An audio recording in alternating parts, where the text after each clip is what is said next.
প্রচারণায় মুখর বৃহত্তর চট্টগ্রামে ভোটের মাঠ। চট্টগ্রাম, কক্সবাজার এবং ৩ পার্বত্য জেলায় দিন-রাত গণসংযোগে ব্যস্ত বিএনপি, জামায়াত, এনসিপি, স্বতন্ত্র সহ সব দলের প্রার্থীরা। ভোটারদের দ্বারে দ্বারে ছুটছেন সবাই, দিচ্ছেন নানা প্রতিশ্রুতি। আরএফএল চেয়ার, ক্ষমতার নয় সমতার চেয়ার। রাউজানে ব্যাপক গণসংযোগ, পথসভা সহ দিনরাত প্রচারণা চালাচ্ছেন চট্টগ্রাম ৬ আসনে বিএনপির প্রার্থী গিয়াসউদ্দিন কাদের চৌধুরী। শুক্রবার বিকেলে গহিরায় সনাতন ধর্মাবলম্বী ও নেতাকর্মীদের সাথে উঠোন বৈঠক করেন তিনি। রাউজানের পরিকল্পিত উন্নয়ন, সহিংসতা দূর করে সম্প্রীতি প্রতিষ্ঠা এবং সাধারণ মানুষের প্রত্যাশা পূরণ সহ নির্বাচনী অঙ্গীকার তুলে ধরেন গিয়াসউদ্দিন কাদের চৌধুরী। আদর্শিকভাবে বিশ্বাস করি, আমরা মনে করি যার যার ধর্ম তার আমরা কিন্তু একই ছায়াতলে বসবাস করি, আমরা একইভাবে থাকব এবং আমাদের সহ অবস্থান অবশ্যই শান্তিপূর্ণ থাকবে।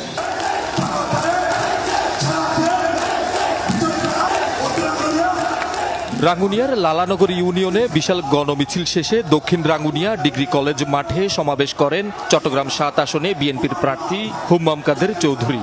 বলেন, গত ১৭ বছরে রাঙ্গুনিয়ার প্রকৃত কোনো উন্নয়ন হয়নি। জয়ী হলে আগামী ৫ বছর জনগণের পরামর্শ নিয়ে উন্নয়ন কাজ পরিচালনার ওয়াদা করেন হুম্মাম কাদের চৌধুরী। আপনাদের পাশে থেকে আপনাদের পরামর্শ নিয়ে আপনাদের যেই সমস্যাগুলো আছে সবগুলি সমাধান করার চেষ্টা করব। সকালে বাকুলিয়া ও তার আশপাশের এলাকায় গণসংযোগ করেন চট্টগ্রাম ৯ আসনে বিএনপির মনোনীত প্রার্থী আবু সুফিয়ান। জয়ী হলে এলাকার আর্থসামাজিক উন্নয়নে কাজ করার প্রতিশ্রুতি দেন। সন্ত্রাস, মাদক, কিশোর গ্যাং এবং চাঁদাবাজি এগুলা থেকে মানুষ নিস্তার চায় এবং আর যে রাস্তাঘাটের বিষয়, জলাবদ্ধতা এগুলো থেকে মুক্তি চায়।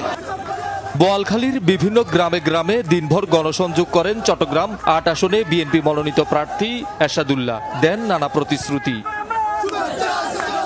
নিজ নিজ এলাকা চষে বেড়াচ্ছেন জামাতে ইসলামীর প্রার্থীরা। সাতকানিয়া, লোহাগাড়ায় ভোটারদের দ্বারে দ্বারে ছুটছেন চট্টগ্রাম ১৫ আসনে জামাতের প্রার্থী মাওলানা শাহজাহান চৌধুরী। নির্বাচনী অঙ্গীকার তুলে ধরে দাঁড়িপাল্লায় ভোট চান তিনি। সাতকানিয়া উপজেলায় গণসংযোগ ও পথসভা করেন চট্টগ্রাম ১৫ আসনে বিএনপি প্রার্থী নাজমুল মোস্তফা আমিন।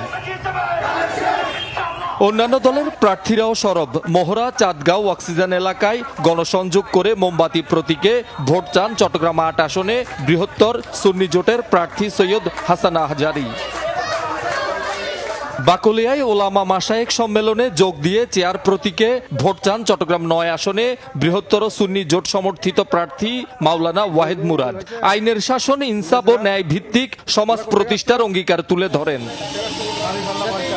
৩ পার্বত্য জেলাও সরগরম। রাঙ্গামাটি, বান্দরবান ও খাগড়াছড়িতে বিএনপি, জামাত, বিপ্লবী ওয়ার্কার্স পার্টি, ইসলামী আন্দোলন বাংলাদেশ, এনসিপি সহ বিভিন্ন দল এবং স্বতন্ত্র প্রার্থীরা পুরো এলাকা চষে বেড়াচ্ছেন, দিচ্ছেন নানান প্রতিশ্রুতি।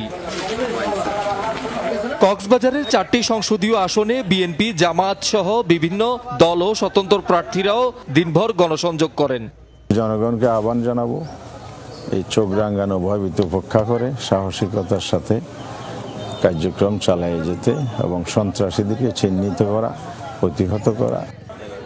শহীদুল সুমন, যমুনা নিউজ।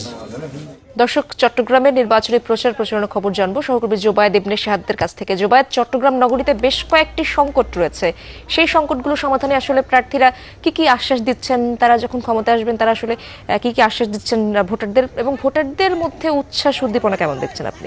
ইশরাত, চট্টগ্রামের 16টি আসন রয়েছে। চট্টগ্রাম মহানগর ছাড়াও যে সকল অন্যান্য উপজেলাগুলো আছে সেইগুলোর আসনেও কিন্তু যারা বিএনপি মনোনীত বা অন্যান্য দলের প্রার্থী তারা কিন্তু তাদের মতো প্রচারণা চালাচ্ছেন। প্রার্থীদের আশ্বাস আমরা শুনতে পাচ্ছি।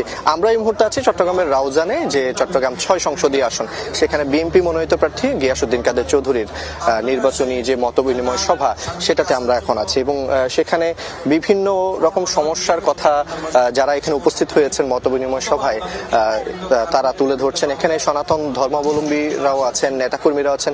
তাদের দিক থেকে যে সকল বিষয়গুলো আছে খুঁটিনাটি সেগুলো তারা তুলে ধরছেন। এই বিষয়গুলো যাতে রাউজানের যে সমস্যাগুলো, যে সন্ত্রাস, সহিংসতা, চাঁদাবাজি, যে একটা অসাম্প্রদায়িক রাউজান করার যে বিষয়টা, সেই বিষয়গুলো তারা জানিয়েছেন তাদের নির্বাচনে যে প্রার্থী হয়েছেন বিএনপি প্রার্থী তাকে, এবং তিনি এই বিষয়গুলো শুনছেন এবং সেই বিষয়ের সাথে সাথে সেগুলো তিনি নোট করছেন। এবং পাশাপাশি তিনি আরো বলছেন যে এই বিষয়গুলো যাতে সমাধানে সাধারণ মানুষের সহযোগিতা তিনি পান, এমনটা তিনি বলছেন। এবং সাধারণ মানুষের পাশাপাশি যারা নেতৃবৃন্দ আছেন তাদেরকেও তিনি এই জায়গায় সোচ্চার করে দিচ্ছেন যাতে কোনো ধরনের উচ্ছৃঙ্খলতা, সন্ত্রাস, সহিংসতা বা নির্বাচনী প্রচারণার যে আচরণবিধি লঙ্ঘন সেগুলো যাতে না হয়, সবকিছু মেনেই এই নির্বাচন যাতে অংশগ্রহণ করা যায়। এটা শুধু এই জায়গায় নয়, চট্টগ্রামের 16টি আসনের প্রত্যেকটি প্রার্থীর মধ্যে আমরা দেখতে পাচ্ছি এবং আচরণবিধি মানার বিষয়ে বেশ তারা এই জায়গায় জোর দিচ্ছেন। অনেক ধন্যবাদ আপনাকে জুবায়েদ।